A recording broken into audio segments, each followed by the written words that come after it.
Hey everyone, welcome back to the channel.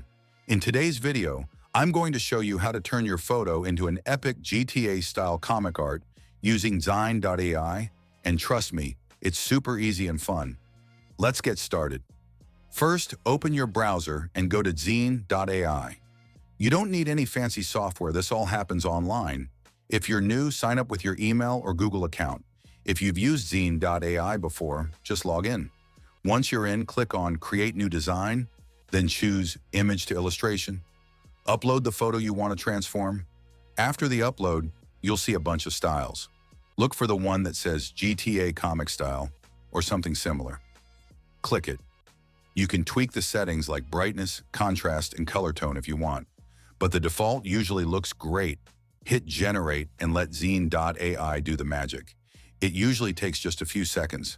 Once it's done, just click Download and save it to your device. That's it. And there you go, your own GTA-style comic art ready to post on social media or use as a profile pic. If you found this helpful, give it a like, subscribe, and drop a comment if you want more creative tools like this.